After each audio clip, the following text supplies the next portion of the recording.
شرک فی العبادت یا شرک فی الحقوق، اللہ کے حقوق کے لیے ایک لفظ استعمال کریں گے تو وہ کیا ہے؟ عبادت۔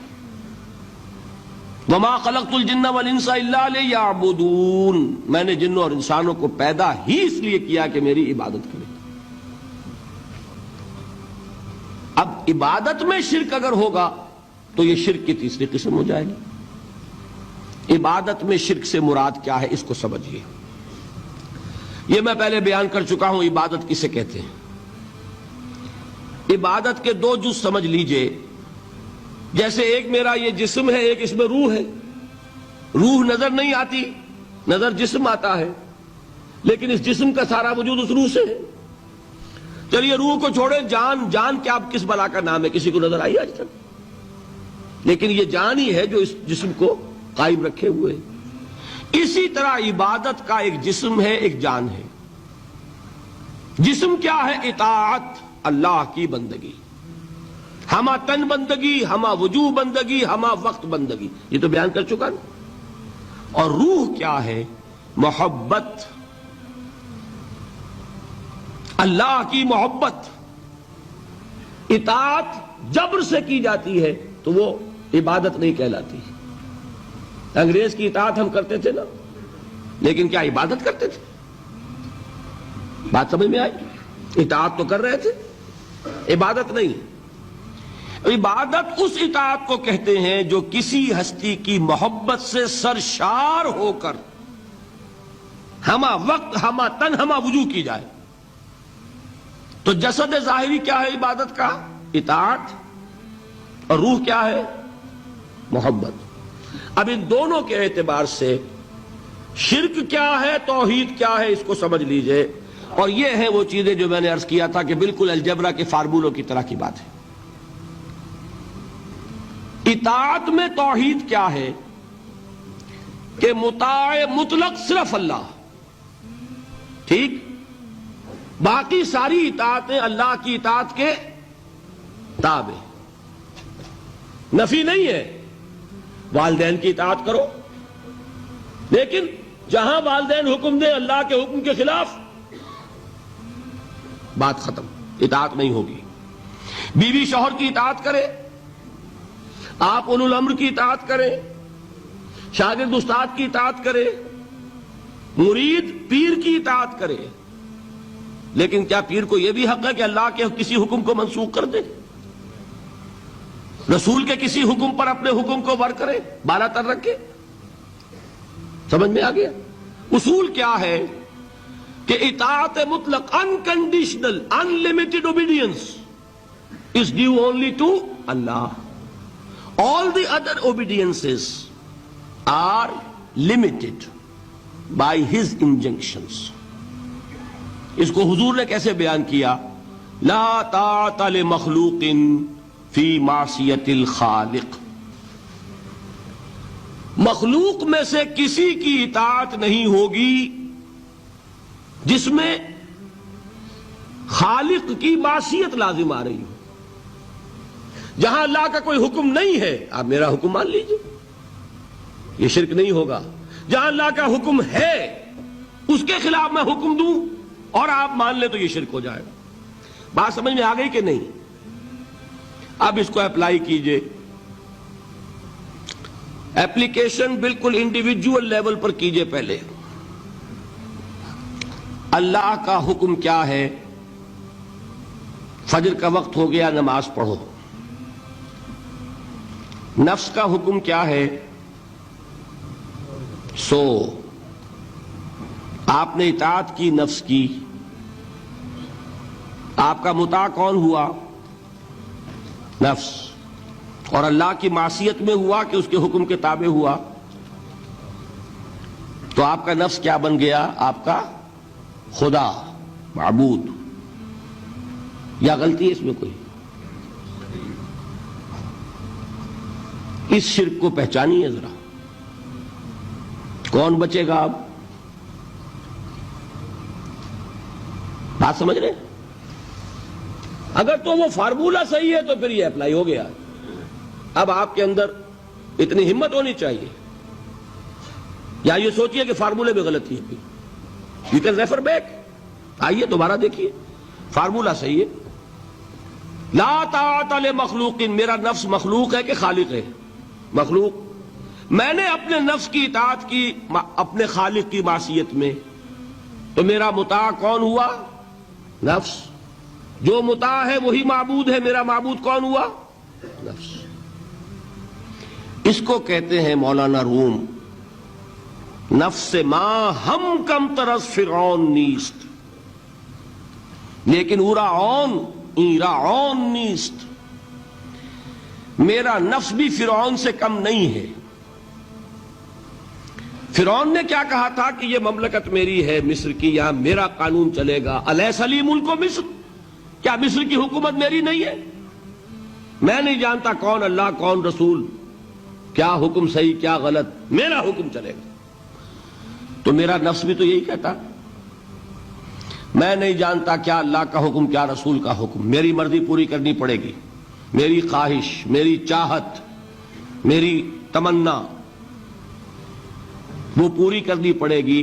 اور ہم ہاتھ جوڑ کر اس کے آگے کھڑے ہو جائیں کہ بھائی ٹھیک ہے جو تیری مرضی. اللہ کی مرضی پیچھے، تیری مرضی پہلے. تو معبود کون ہوا؟ نفس ما ہم کم ترس فرعون نیست، لیکن اورا عون ایرا عون نیست. ٹھیک. قرآن سے سند چاہیے. قرآن نے فرمایا ارأیت من اتخذ الہہ ہواہ، کیا تم نے دیکھا اس شخص کو جس نے اپنی خواہش نفس کو اپنا الہ بنا رکھا ہے؟ الہ کا لفظ وہ ہے جو آپ کے کلمہ طیبہ میں ہے. کہہ رہا ہے لا الہ الا اللہ، اور تسبیح پڑھ رہا ہے لا الہ الا اللہ، اور جب فارغ ہوتا ہے تو نفس کو فوراً معبود بنا لیتا ہے. ارأیت من اتخذ الہہ ہواہ، کیا تم نے دیکھا اس شخص کو جس نے بنا لیا اپنی خواہش نفس کو اپنا معبود. اچھا اسی کو میں اب ٹاپ پر لے جا رہا ہوں، درمیان میں فل ان دی بلینکس آپ کر لیجئے گا. یہ میں نے کہا تھا انڈیویجول میں. اب آئیے کلیکٹیو لائف جو ہے، قومی زندگی، اس میں سب سے اونچی چیز کیا ہوتی ہے؟ کسی بھی ریاست کا دستور. دستور میں کیا بات طے ہوتی ہے؟ اولین کہ حاکمیت کس کی ہے. ٹھیک. اگر آپ نے کہا جمہور کی حاکمیت ہے، کسی نے کہا فلاں خاندان کی حاکمیت ہے، کیا ہوا؟ یہ ہوا کہ نہیں؟ گھبرا کیوں رہے ہیں؟ پکڑے نہیں جائیں گے. بات تو صحیح کہیے. قرآن کیا کہتا ہے؟ ان الحکم الا للہ. قرآن کی آیت ہے کہ نہیں؟ یہ نہیں ہے کہ تمہارا کوئی اختیار نہیں، تمہارا اختیار ہے، تم قانون سازی کر سکتے ہو، but within the limits of the injunction of the Quran and the Sunnah. اگر تم نے حاکمیت مطلقہ کا دعویٰ کیا، جو چاہوں حکم دوں، جو چاہے ہم قانون بنائیں، تو یہ حاکمیت مطلقہ ہے، اور یہی اس دور کا سب سے بڑا شرک ہے. قبر پرستی کا شرک سب کو معلوم، یہ شرک نہیں معلوم. جمہوریت ان اس ایسنس اس دنیا کا سب سے بڑا شرک ہے اس دور کا. Human sovereignty in any form, individual ہے تو شرک، اگر وہ پاپولر سوورنٹی ہے تو شرک. کوئی فرق نہیں واقع ہوتا. اقبال نے ایسی باتیں جو کہی ہیں وہ اصل میں اس دور کے شرکوں کو پہچانا اقبال نے، اس لیے کہ اس دور کے فلسفوں کو علماء نے پڑھا نہیں. وہ سطحی طور پر جو الفاظ ہیں ان سے کچھ بات سمجھ لیتے ہیں، گہرائی میں اتر کر فلسفہ کیا ہے، حاکمیت کسے کہتے ہیں، جمہوریت کسے کہتے ہیں. جمہوریت is popular sovereignty, know limits. جو بھی لیجسلیٹو اتھارٹی ہے، عوام کے نمائندے جو قانون چاہے بنائیں، وہ ہم جنسی کو جائز کرنا چاہے اختیار ہے. دو مردوں کو میاں بیوی کی حیثیت سے لائسنس دیں رہنے کے لیے، لیگل لائسنس، جائز ہے، قانون ان کا مرضی ہے، جو چاہے بنائے. They don't accept any limitation to their legislative authority. We are sovereign. کیا مطلب؟ ہم جو چاہے قانون بنائیں. یہی تو شرک ہے. کیا کہا اقبال نے؟ ہم نے خود شاہی کو پہنایا ہے جمہوری لباس، جب ذرا آدم ہوا ہے خود شناس و خود نگر. ابلیس کا ایک چیلا کہتا ہے کیوں گھبراتے ہو جمہوریت جمہوریت سے؟ وہی بادشاہی ہے، ہم نے اس کو جمہوری لباس پہنا دیا ہے. پہلے ایک آدمی بادشاہ ہوتا تھا، ایک ہوتا تھا فرعون، اب ساری قوم فرعون ہے. وہ فرعون کہتا تھا نا کہ میں جو چاہوں قانون بناؤں. I don't accept any limitation to my authority. Well, I am the sovereign. آج عوام کہتے ہیں. فرق کیا ہو گیا؟ میں نے کہا تھا نا کہ 2 ٹن گندگی تھی، وہ ایک کے سر پہ رکھی ہوئی تھی، آپ نے ماشا ماشا سب کو بانٹ دی، تو گندگی رہے گی، شرک تو شرک رہے گا. کوئی فرق نہیں نوعیت کے اعتبار سے.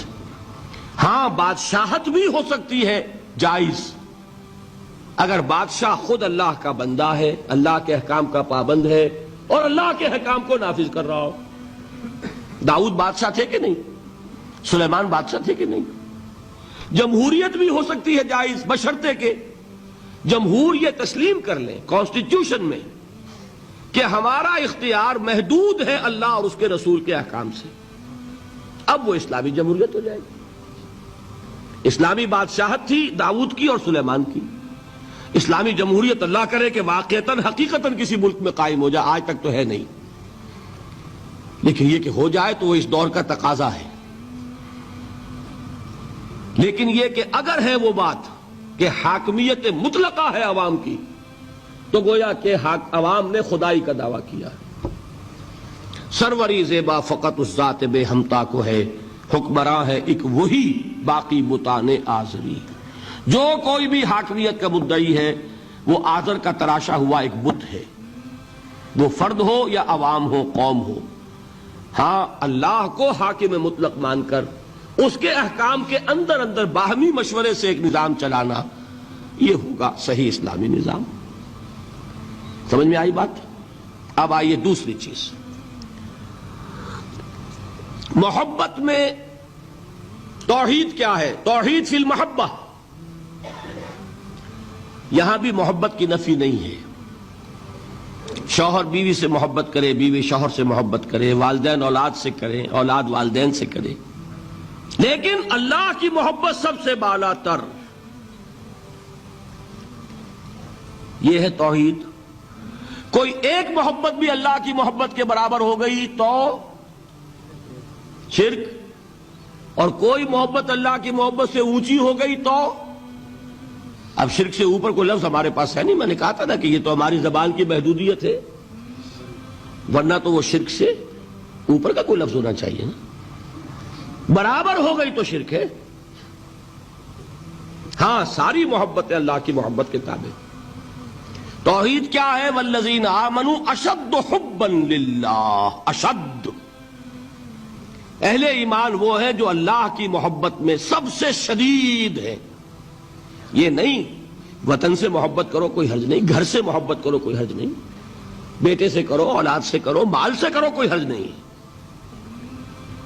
لیکن مال کی محبت اللہ کی محبت کے برابر نہ ہو جائے یا اس سے اوپر نہ ہو جائے. اولاد کی محبت اللہ کی محبت سے اوپر نہ چلی جائے. وطن کی محبت، قوم کی محبت اللہ کی محبت سے اوپر نہ چلی جائے. جو محبت بھی اللہ کی محبت کے برابر ہوئی یا اوپر گئی، یہ شرک فی المحبت. اور محبت روح ہے عبادت کی، تو یہ کیا ہے؟ شرک فی العبادت. فارمولا ہے نا. اب اپلائی کیجئے ذرا.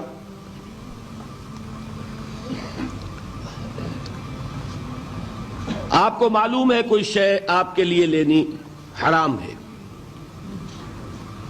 رشوت ہے کوئی پیش کر رہا ہے، حرام ہے، لیکن مال کی محبت کے ہاتھوں مجبور ہو کر آپ نے لے لی.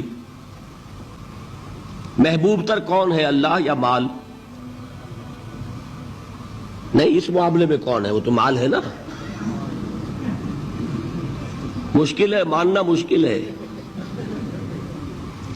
وہ تو چاہتے ہیں شرک کے موضوع پہ تقریر ہو تو بس وہی 2-4 مسئلے جو ہیں انہی پر دھواں دار تقریر ہونی چاہیے, ہمیں کوئی نہ چھیڑے. براہیمی نظر پیدا مگر مشکل سے ہوتی ہے, حوث چھپ چھپ کے سینوں میں بنا لیتی ہے تصویریں. باہر کے بت آپ توڑ دیں گے, یہ اندر جو بت خانہ آباد ہے اسے کون توڑے گا؟ مال محبوب تر ہو گیا اللہ سے تو آپ کا معبود حقیقتاً کون ہے؟ مال. آپ کو کیا کہا جانا چاہیے؟ زر پرست. دعویٰ کیا ہے؟ خدا پرستی کا. حقیقت میں ہے زر پرست. اور اگر دلیل چاہیے تو حضور کا فرمان تعس عبد الدینار وعبد الدرہم, ہلاک ہو جائے یا ہلاک ہو گیا درہم و دینار کا بندہ. کون ہے درہم و دینار کا بندہ؟ جس کے لیے درہم و دینار اتنے محبوب ہو جائیں کہ وہ اس کے لیے اللہ کے احکام کو توڑ دے. تو وہ کس کی بندگی کر رہا ہے؟ دولت کی. نام کیا ہے؟ عبد الرحمن. حقیقت میں کیا ہے؟ عبد الدینار. نام تو رکھنا آسان ہے, ماں باپ نے رکھ دیا. یہ محمد فرما رہے ہیں صلی اللہ علیہ وسلم, عبد الدینار و عبد الدرہم. درہم و دینار کا بندہ, اور لفظ عبد. ٹھیک ہے, اب اپنا جائزہ لے لیجئے, اللہ تعالی ہمیں توفیق دے کہ ہم اپنے اندر جھانکیں کہ شرک کون کون سے ہیں, کہاں کہاں ہیں. ہم اس چھپ چھپ کے سینوں میں بنا لیتی ہے تصویریں.